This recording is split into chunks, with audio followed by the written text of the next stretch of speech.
You don't have to know everything, every trend ahead of time. You just need to recognize them when they come along. And so my question, I'm the most skeptical, believe it or not, for as optimistic as I am, I'm very skeptical. I do sniff tests on everything. Someone says something, I go, yeah, that's not right. And then I dig in. I go down rabbit holes on the web and I go, okay, is that right? And then I do what I said before, is I think ahead 5 years, or I think ahead 10 years, and I apply scale, and can this be horizontal, and does it waste something? Until I say, okay, that's big. That's going to be the next big thing. And you have to make those analyses often, quickly. Like you can't say, in 5 years, I'll come back and figure this out, because in 5 years, everyone else has figured it out, and they're the pioneers and not you. And so, don't stay skeptical, but don't have static thinking, have dynamic thinking. Welcome to the Going Big podcast. I'm your host, Kevin Gentry, and this is the place where we celebrate bold moves and big ideas. Each week, I sit down with inspiring leaders, entrepreneurs, and change makers who are making a significant impact in their careers and in their communities. Whether you're looking to level up your leadership, pursue your passion, or just get inspired to take your next big leap, this is where those stories come to life. Now, if you're listening on iTunes, YouTube, or anywhere else you tune into podcasts, be sure to hit that subscribe button so you'll never miss an episode. Now, let's dive in to what it means to truly go big. Well, welcome back to another episode of the Going Big podcast. I'm your host, Kevin Gentry. As our listeners and viewers know, at this point in our history, we are going through one of the greatest technological shifts that we've ever seen. And what does that mean for our subject of going big? Well, who better to help answer that question is our guest today, Andy Kessler. Many of our audience know him as a regular columnist for the Wall Street Journal and the author of numerous books about how innovation drives prosperity. He's got a great perspective, and I love the fact that he is such an optimist on the power of innovation. I think that's particularly appropriate for going big. Andy, it's a real pleasure to have you as our guest today. Yeah, thank you so much. Well, I want to dive in. Actually, I want to take this interview sort of in two different areas. One, at kind of a macro level, in terms of how you see the nature of innovation in technology, artificial intelligence, also what that's doing to capital markets, capital flows, and just how people see the world at kind of a macro level. You've been writing a lot about that recently as well. But also on an individual basis, and how we can learn from your own journey about how you've gone big and how you've done different things in your life. Okay. I think a lot of our listeners are always trying to understand what should I be doing? And I know you believe a lot in agency, and we can tackle that or tap into that as well. But just to kick us off, in your judgment, what does it mean to go big today in 2026? With where things are with respect to artificial intelligence and everything else that's moving so quickly? Well, I look at it that there's three things that are a recipe for success today. The first, going big means being productive. Productive means doing more with less, being efficient and effective. We could do a lot of things efficiently today. We could put the pyramids on the National Mall, but that's not effective. And so the trick is in doing more with less is finding the problems that need to be solved. The second thing is profit. I know that's a bad word in many circles. Profits, that's evil. It's not. It's a measure of how society benefits. I mean, if people are paying for a product, unless you're a monopoly, I hate monopolies. But if someone's paying for your product, it's worth that or more to them. And the profits you generate are really societal profits. You may generate wealth for yourself, but you're generating wealth for society. So those out there that say, I want to make the planet better, do something important, give back, all those things, generating profits is how you do that. It's one of the most misunderstood things out there. And then the real way to go big is to find big trends. get the wind at your back, find these big waves to surf. It makes it so much easier. In Silicon Valley, that was about being smaller, cheaper, faster, the whole semiconductor and chip revolution to make things better. But given AI, perhaps in various industries, there's a whole new set of trends that will get the wind at your back. But if you can combine productivity, profits, and then these big trends, that's how you go big. Awesome. All right. Well, that's awesome too, because I want to go into both those categories about how everybody gains in this manner through all of this drive for making things better, for creating more value for society. If we're all Yeah. motivated in that direction, it has that effect of lifting all boats. But to your point about just where we are today, give us a little perspective on just in terms of your reference to trends, where we were just 5 or 10 years ago. What did it mean to go big then, even relative to where we are today? I ask that because just to give us the sense of the speed of change and the speed of disruption.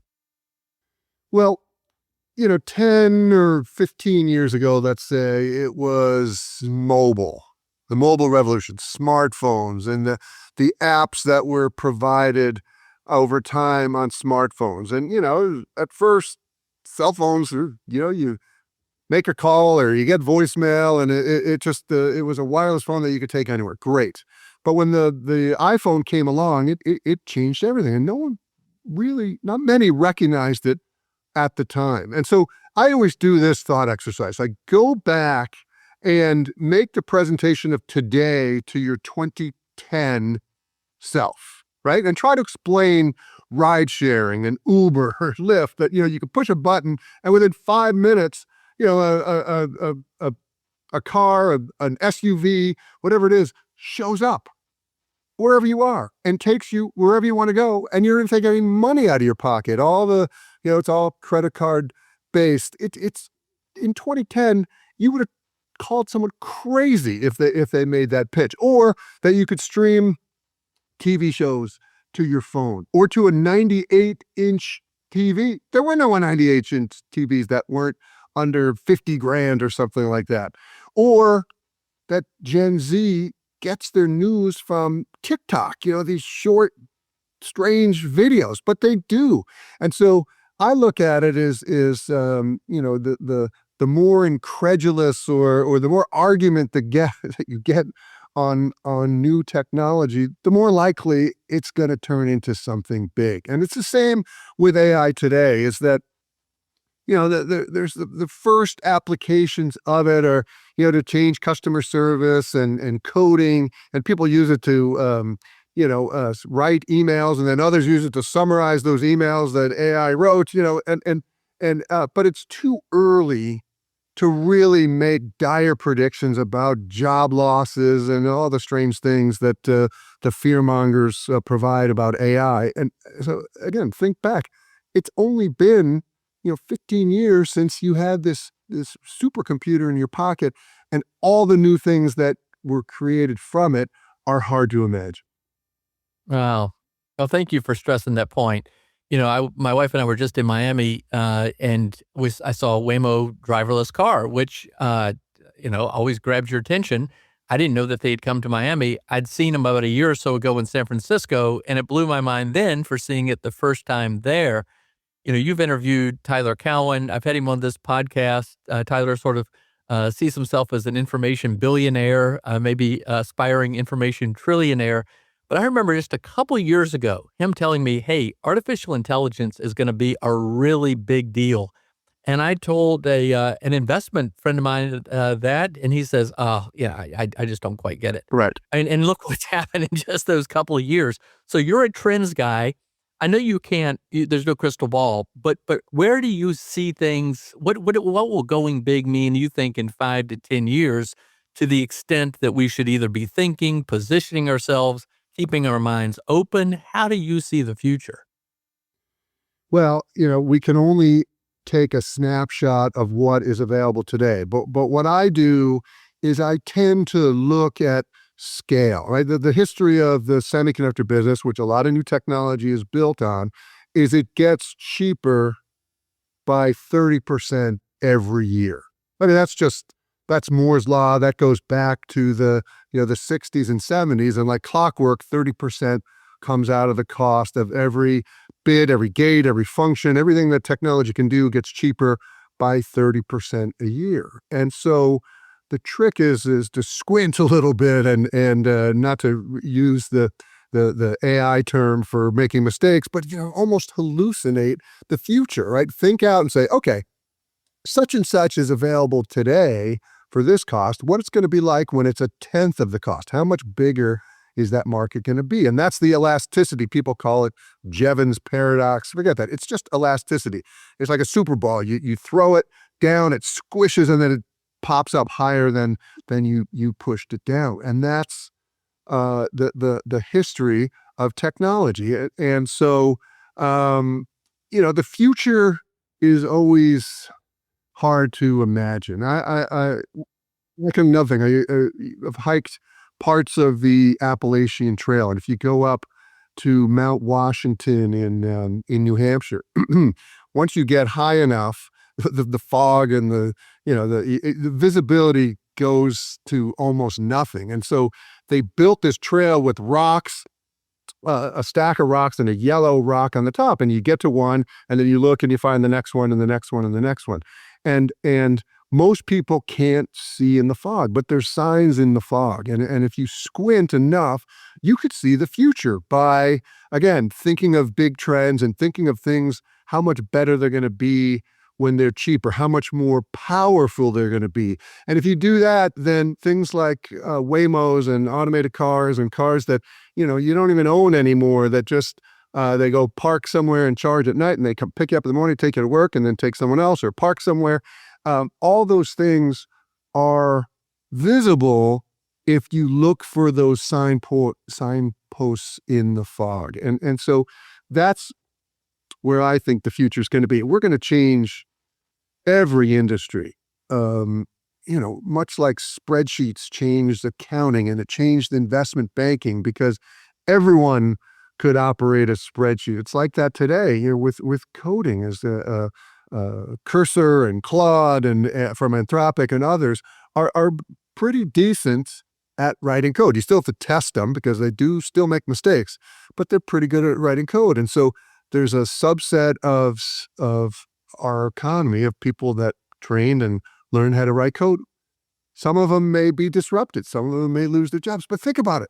Everyone can write code, right? It is because the tools are automated, and that's what spreadsheets did. Is I was an analyst, and in the old days, before my time, people would sit there with spreadsheets and X-Acto knives and Mylar paper, and all of a sudden, everyone could do spreadsheets, and therefore everyone could be an analyst. My line is, Morgan Stanley and Goldman Sachs made more money from spreadsheets than Microsoft ever did. And that's just how it is with technology and of thinking about what the future can bring. All right. Well, that's perfect, because now this is where I'd like to go. Because for those listening, part of the objective here of going big is to inspire people to cast a big, bold vision. But we're all trying to think through how to find our contribution, our unique gift. How do we apply that in the world today and into the future? And your own journey is fascinating. My understanding is you started at Bell Labs as a semiconductor engineer. Then you went to Wall Street and were one of the leading technology analysts. Then started your own hedge fund. Went into the whole area of where capital could drive a lot of these investments in technology. And then now you're in more of a media space. How did you, if you don't mind me asking, make these calculations to shift at different times to the extent it could help us understand how we should continually think about our own continual sort of personal innovation? Yeah, I wish I could tell you that I had a 30-year plan and it was all mapped out, and it was no such thing. I like to say that I'm still trying to figure out what I want to be when I grow up. I mean, I was good at math and science in high school, and so I went to Cornell to study engineering, electrical engineering, so I could build computers. And And no one told me when I was there that, soon computers would be cheap enough to be on every desktop. And then I worked on Wall Street. No one told me, these computers are going to be able to slice and dice portfolios and turn them into mutual funds and completely democratize how Wall Street operates. And so, the way that you figure those things out is again by looking for those signposts out there and figure things out. And so I liken my career to playing pinball, just bouncing off from one side to the other. And most of it I didn't do on purpose. I followed my nose. I looked at what was interesting and pursued it. And that's how I do with my writing too. I mean, the as a columnist, I try to follow my nose as what's interesting, and hopefully if it's interesting to me, it's interesting to others. So, I started in technology. I worked at Bell Labs, which was inside AT&T, one of the most bureaucratic companies, more layers than the Pentagon and all these things, and got tired of it and accidentally tripped across a job following the semiconductor business, the chip business on Wall Street. I didn't know what I was doing. I didn't know what a balance sheet was or an income statement.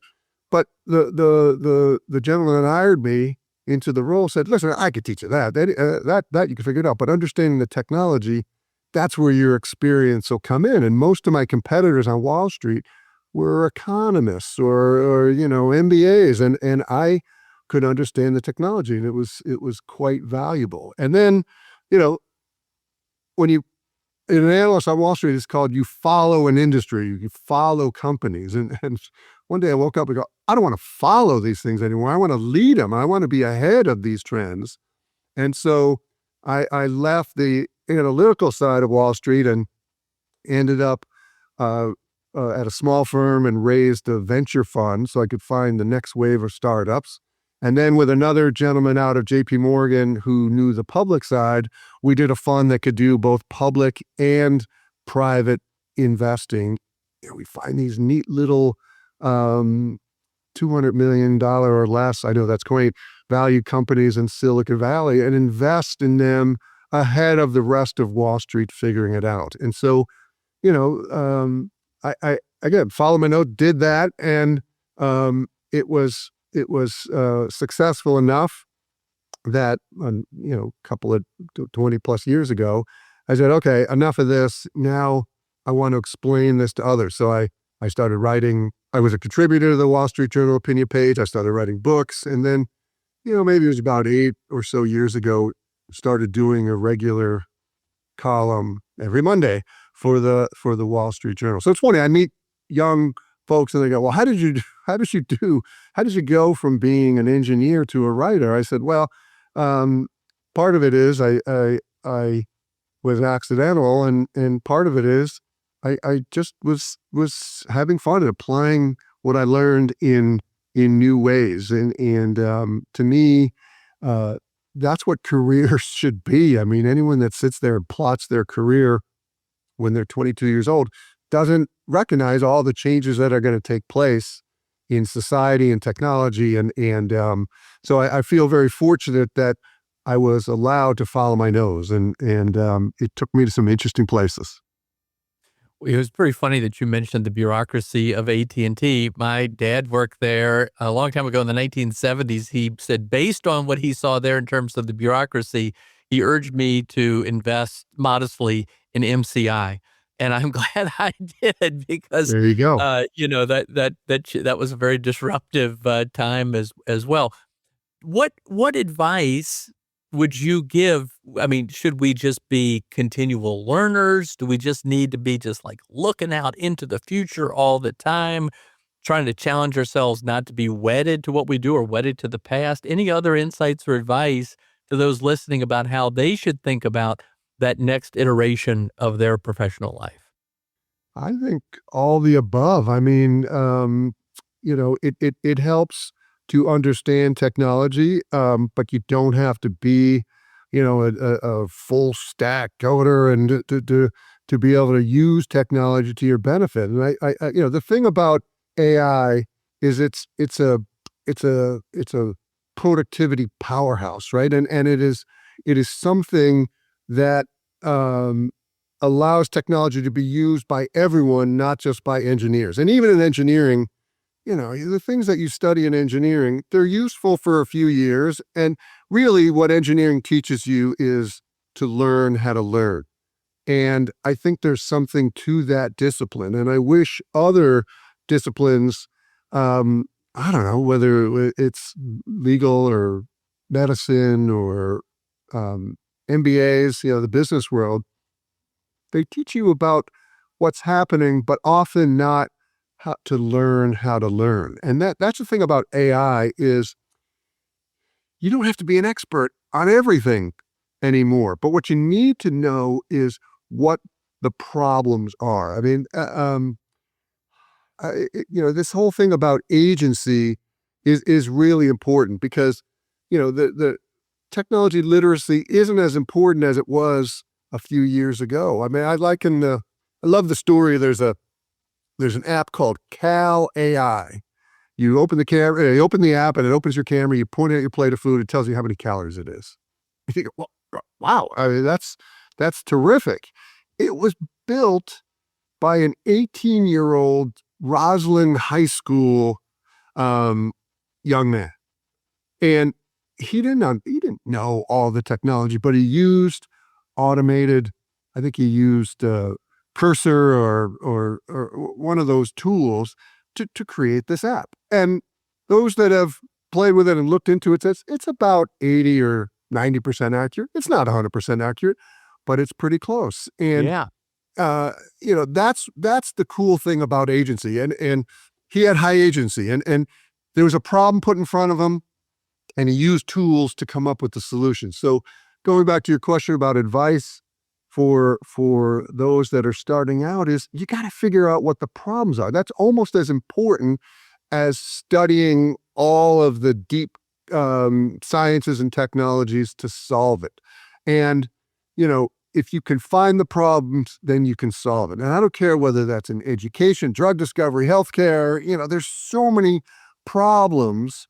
That's why a lot of the talk today about AI is going to, destroy jobs. We're going to have 20% unemployment. It's nonsense because that's looking at the world in a static way. There's so many problems that are left to solve. And now we have tools that democratize coding and all sorts of things that,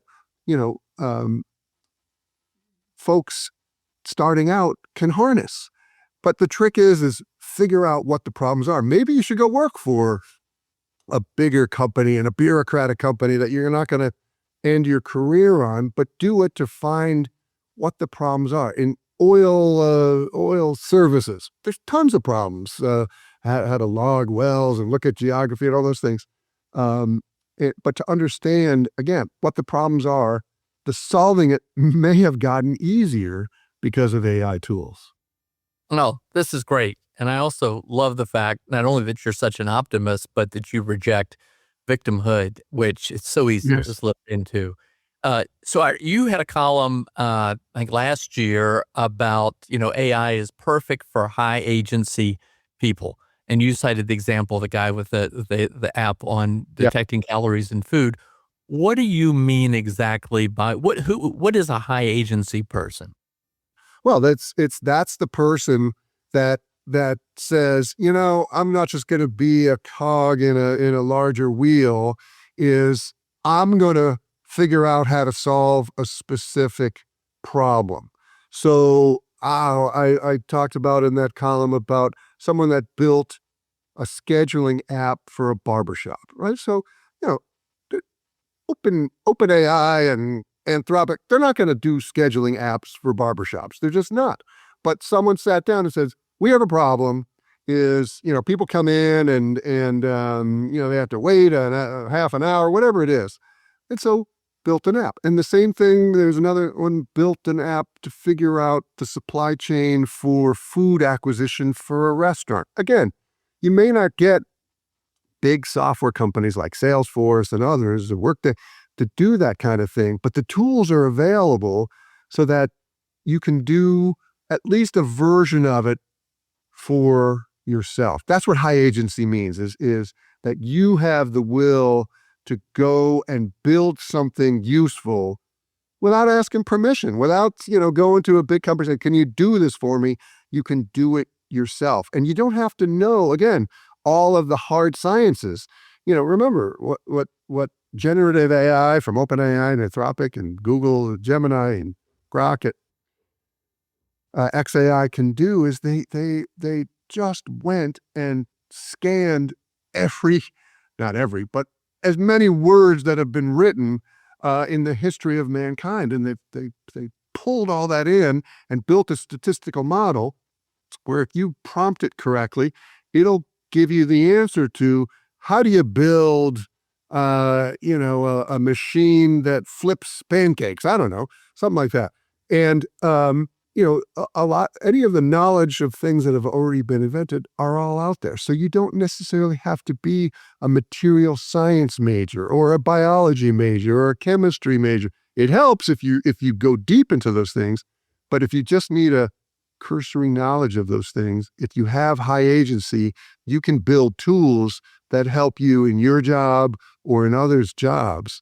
And I think that's one of the biggest changes since generative AI hit a few years ago, is the ability, again, it's the democratization of information, is allowing everyone who could figure out how these tools work to solve problems. All right. Awesome. Okay. So let's dig in even a little bit more to artificial intelligence. Yeah. I've been a little stunned when I speak before groups of people and ask how many are utilizing AI. I'm shocked by how few, particularly my age and older, raise their hand. Now, of course, they are because they're using a mobile app or they're using all kinds of stuff. They may not know it. But Right. how do you think we should go looking at trends to the future, be thinking about it either personally, professionally, broadly, holistically? How should we be thinking about it? And I'll answer that one first, and then I've got a follow up. Okay.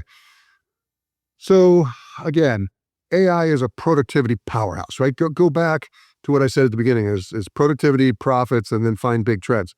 Is AI is that it allows you to do more with less. Some of the applications are real easy. It's here's 5 bullet points, turn it into an email. Great. I got this long email. Can you read it for me and give me 5 bullet points, right? So some of it is kind of reductive, is maybe we should just cut out the middleman. But that's the benefit of AI. It allows you to do more with less. There's still problems with it. It's a statistical engine. It doesn't think. Apple put out a paper last year saying, look, this thing doesn't think. It imitates thinking, but it doesn't think. And it hallucinates. So anyone who writes code with it or has it automatically generate code, it says, build a website that does this and that, it still needs to be tested. I mean, recently, software companies, software as a service companies, the stocks all sold off because everyone sort of woke up and said, gee, anyone can replicate what Salesforce does or Workday does or others. That's not true, but it tells you how quick to jumpy Wall Street and stock markets are. All these tools need to be tested and thoroughly tested. So the definition of what coders are has changed from someone who writes code to someone who automatically generates it and tests code. Great. Customer service.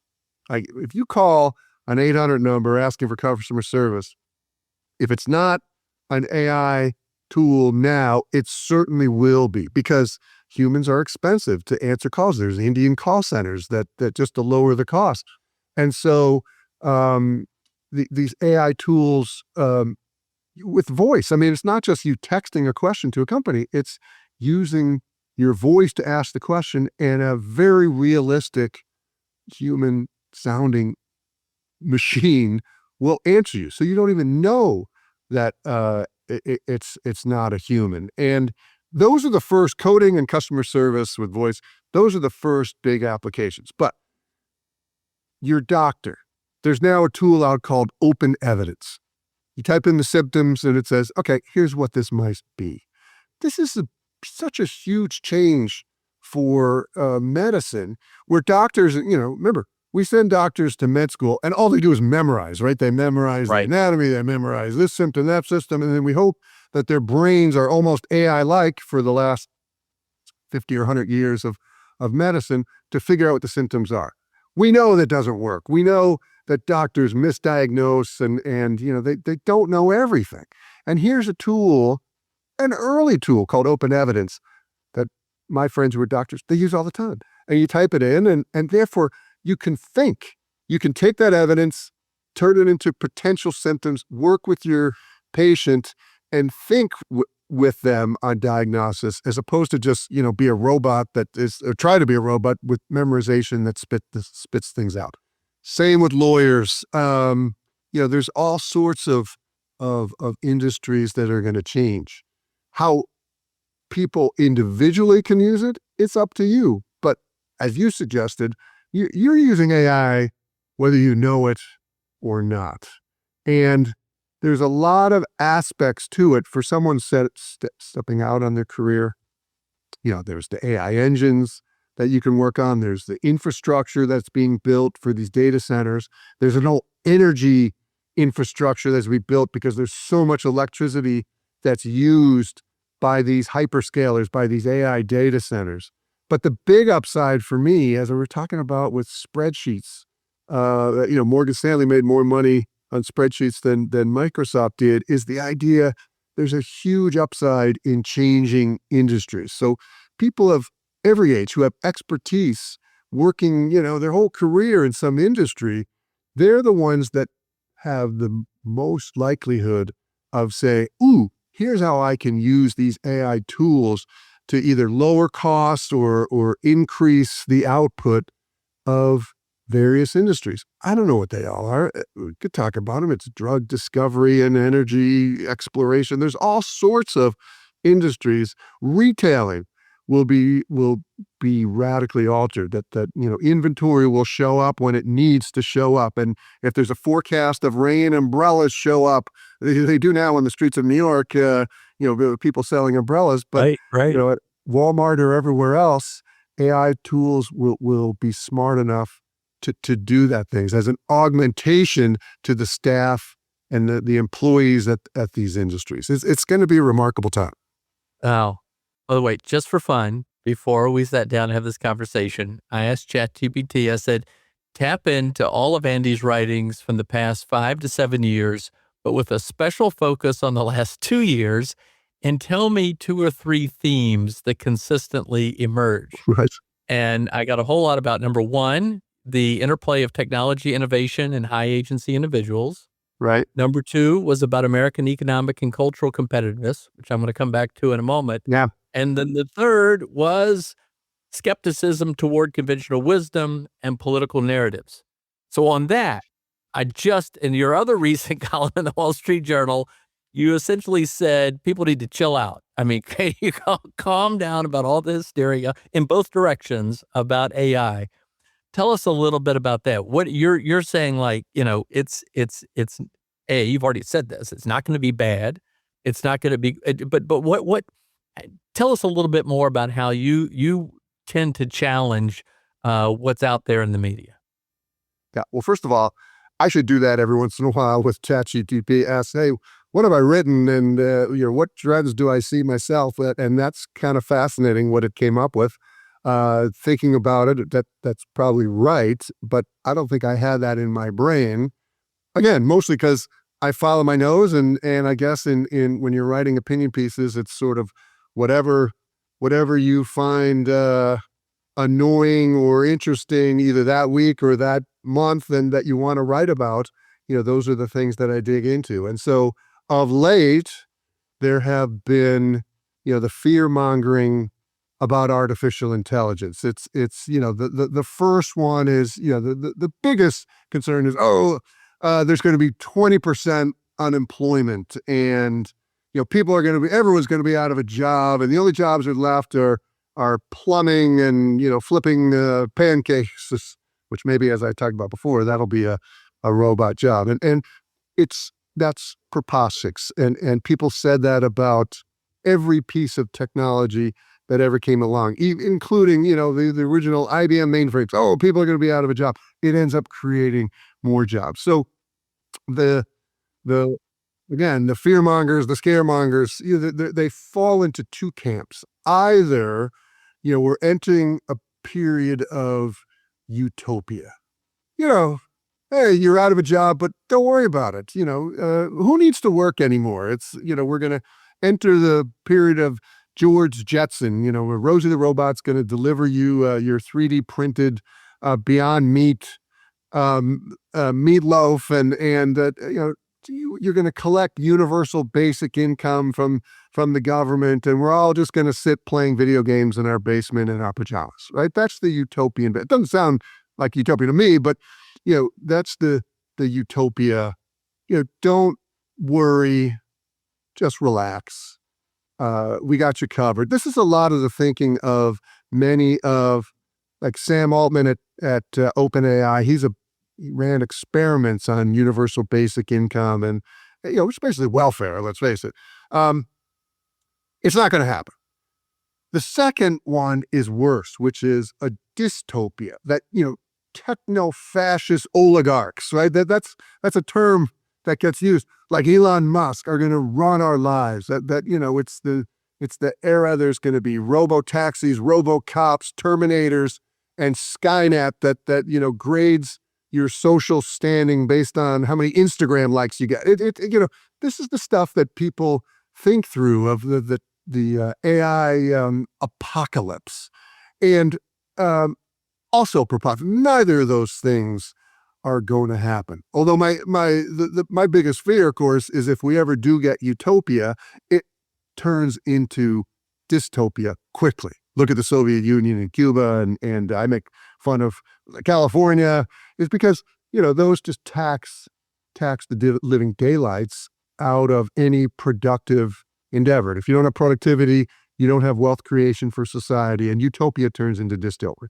But I don't think either of those are going to happen because of what we talked about before, is the democratization of these tools. Is, yes, there's coders that are going to lose jobs, just like there were analysts that lost jobs, as these tools allowed everyone to become an analyst or a coder or a desktop publisher, and who knows what going forward. We're all coders now, and soon maybe we're all going to be doctors now, or we're all going to be lawyers. I just used some AI tool to come up with a liability waiver. Took me 5 minutes, and I didn't pay $2,000 an hour for some lawyer. So yes, jobs are destroyed, but millions of new jobs are going to be created. And as has happened every cycle, this time it's different. People say, no, it's never different. Maybe the speed of near term of how jobs are being destroyed, but I think it's a time of plenty coming ahead of us. Well, tied to that, what does this mean for America and the rest of the world? I mean, you reference California and these big tax states that have become kind of like Europe, these kind of calcified, overly regulated, risk-averse places, bureaucratic, that just stifles innovation. But it seems like America just keeps getting in on these next new trends. I mean, you mentioned technology before, but now artificial intelligence. How do you see the world and America kind of vis-a-vis each other, China, in all of this space? Yeah, no, that's a great question. And Europe is the classic example. I mean, if you look at the top valued companies or the top technology companies or top startups or even biotech, there's one or two in Europe, and the rest are in US and then many in China, to be fair. And Europe, I think, got sidelined by carbon footprints and climate change, and they invested all their capital in that and destroyed their energy infrastructure. And it's been, I don't know, I got to go look it up, but it's been, if you go back 15 years or even 25 years, when the European Union and the U.S. were about the same size, and now the U.S. is economy is 80% larger, 60% larger, some huge number. I mean, Europe has flattened and the U.S. has kept growing. Why? Well, one is in the U.S., you don't need permission to innovate. You don't. You just innovate.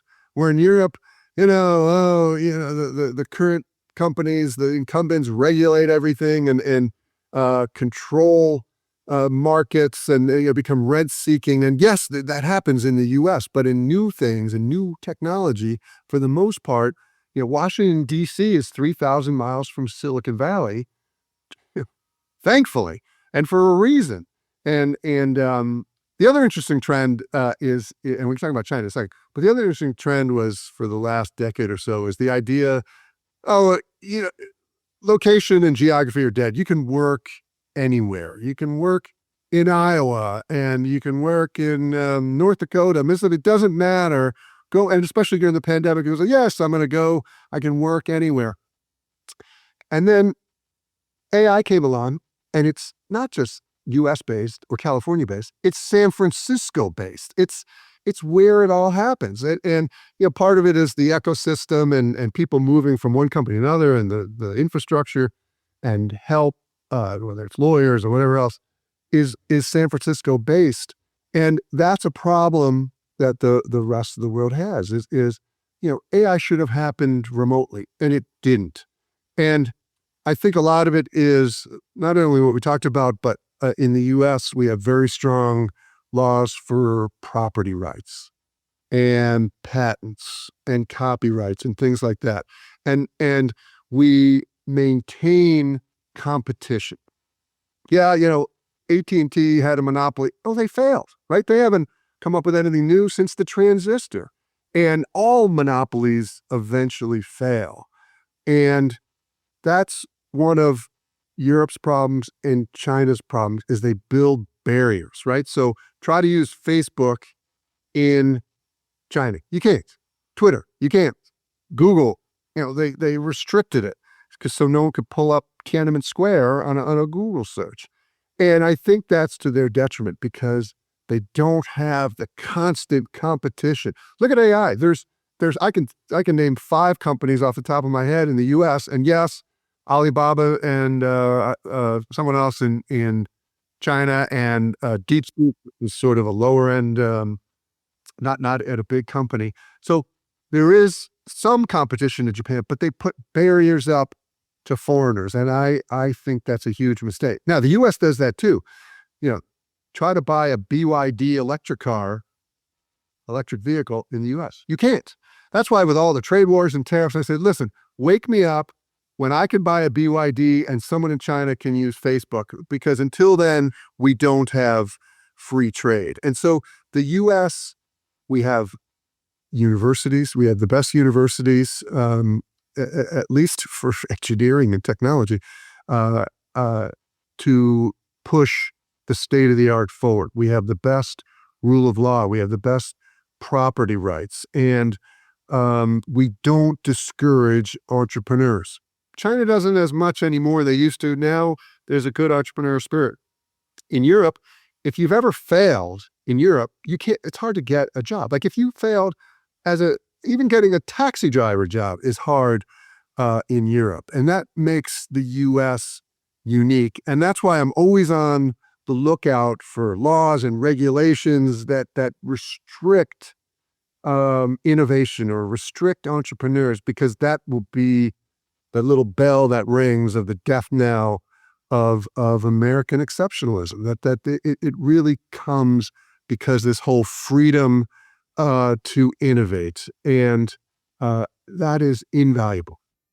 Well, here. Thank you very much. By the way, you and I were recently at a conference where you interviewed Michael Crow, the president of Arizona State University, and I had him also on the Going Big podcast. Great. Surely the most innovative leader in higher education in America, and it shows in terms of all the extraordinary things that they're driving. Although he in a very self-deprecating way says, when you say he's the most innovative, he says, yeah, but it's a pretty low bar. But Yep. I think that's a great example of what you're saying. Yeah, agreed. And how we educate is going to change. I mean, that hasn't changed much in K through 12 anyway, since, I liken it to Miss Crabtree at the Little Rascals, which is, almost a century old. And we have a teacher in front of the classroom, and kids are falling asleep. I was one of those in the back row. And to use these tools for a self-paced and self-testing system of education, it's going to change things if it's ever allowed to, because K through 12 is still controlled by teachers unions and class size restrictions and boards of education that are very political. But I can't wait till tools come about away from K through 12 that parents at home can buy or get access to. At Khan Academy was one of the early examples, but I think there are so many AI tools that are going to change education and tear the power away from boards and teachers unions back to parents. Because remember, during the pandemic, parents, there were Zoom calls because we were locked down wrongly, and there were Zoom calls, and parents sat in the back and behind their kids and watching and go, "This is what you're learning. This is this is crazy." So I think there will be a huge push to have these same AI tools that are changing how corporations work, changing how education is done, all for the better. Now, well, if technological innovation is going to disrupt and drive creative destruction in terms of especially these monopolies that you talked about, it's going to disrupt the monopoly of education, public education. So we can hope that the same product will occur. Andy, this has been awesome. I want to begin to draw this to a close, and I do that usually with two closing questions. The first is, and I think this is especially kind of unique with you because of the different transformations that you've driven in your own professional life. But looking back on a younger version of yourself, what would you tell that younger version today to do any differently, given what you now know? Yeah, that's that's a great question, and because as I said, I still don't know what I want to do when I grow up, and I still think as if I was, the younger version of myself. I stay loose. But the advice is stick with the trends that brought you there. I talked about Silicon Valley and smaller, cheaper, faster, and figure those out, and then there's a bunch of sort of sub trends that I think you can grab onto. We talked about elasticity and scale of lowering costs and markets get bigger. There's horizontal business models versus vertical. There's no an IBM anymore that does everything from soup to nuts in computers. There's these little layers of microprocessors and software and memory and hard drives and software applications. So you don't need to own everything. You can do horizontal business model. The whole network effect of social media and Facebook and Twitter is that intelligence moves out to the edge of the network. That's a big trend that I'm a huge fan of. And then another is lost on many is you waste what's abundant to make up for what's scarce. So there's this new abundance movement that many on the left are saying, oh, if only government could build things again and provide abundance. And of course, government can't do anything right. It's entrepreneurs and it's the private sector and it's individuals that can do things. And the trick is think of the old mills, that would mill wheat or something like that. There would be water running by, and they'd use that to turn a water wheel that would then grind the wheat. Is it wheat into chaff? Whatever it is. So it's a long lost art. But they wasted water, which is abundant, to make up for what's scarce, which was at that time power, human power, ox power, or whatever else. It's the same thing today. AI in these huge data centers is going to waste if you will, gigawatts of power, but to make up where it's scarce, which is the ability to memorize or even draw relationships between words or between all the things that these AI tools have trained on. And so um, I think the younger version of myself, like I said before, no one told me that computers were going to be democratized and be on every desk. No one told me that Wall Street was going to democratize and slice and dice funds to be put into mutual funds, and that trading would happen quickly and everything like that. I had to figure it out for myself. But you don't have to know everything, every trend ahead of time. You just need to recognize them when they come along.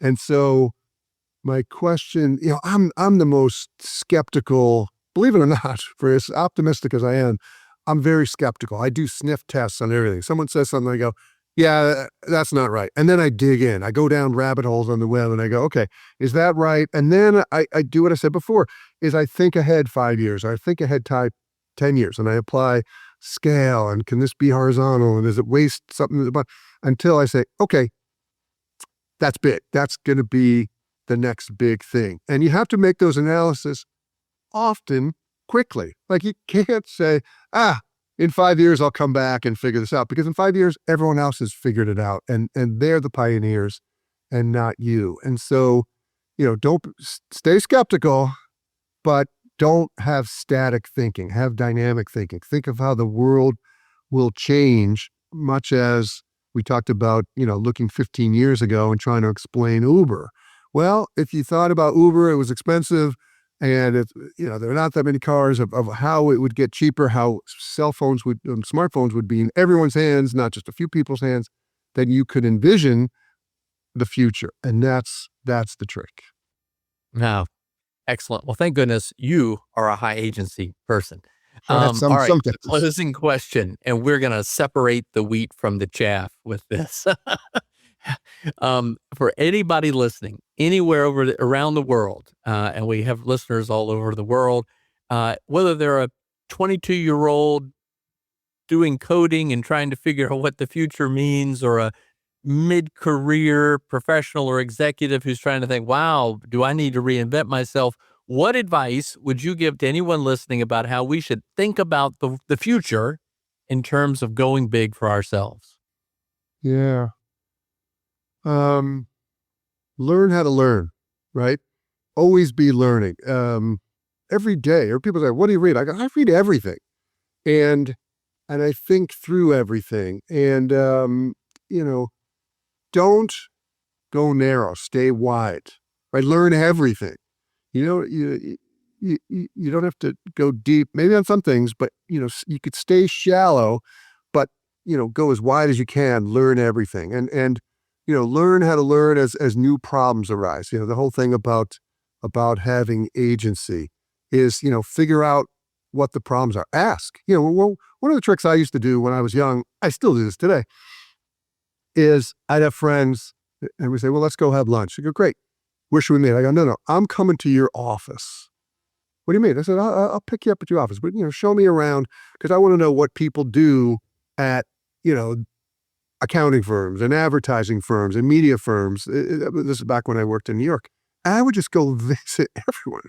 And I go, okay, what does that person do? What does that person do? And what problem are they solving? This and that. And I would learn, like, by osmosis. It wasn't on purpose. I just kind of went in, and my curiosity started asking questions, and I would, I build my own personal database. This is what I do now. Like I'm fortunate to be able to have access to some, anyway, CEOs and politicians, and I always go to their office. And the first thing I do, like, we'll go to a conference, no, take me to your office. One, I want to see the view, right? Because you can tell a lot about people by, do they have the best office or the highest view or the best view or not? But I then say, okay, what do you do? Like, what's on your screen, on your computer? Who do you talk? Who reports to you? And it's amazing what you learn. And that's how you get that agency. That's how you figure out what problems there are to solve. I said before, I follow my nose, but have that curiosity. follow your nose into places that may not have taken it in regular everyday life. Wow. Thank you very much. Love your optimism, love your skepticism that combines with that, but really love the intellectual curiosity that drives you. Andy Kessler, it's been a real privilege having you today on the Going Big podcast. Yeah, thank you so much. Thanks for tuning in to the Going Big podcast. I hope today's conversation left you feeling energized and ready to tackle your biggest goals. Don't forget to subscribe and leave us a review on iTunes, YouTube, or wherever you listen to podcasts. It really helps spread the word, and it gets these inspiring stories out to more people. You can also find more content, resources, and updates at our website, goingbigpodcast.com. Remember, the only limits are the ones you don't challenge, the limits that you impose on yourself. Keep pushing, keep growing, and above all, keep going big. See you next time on the Going Big podcast.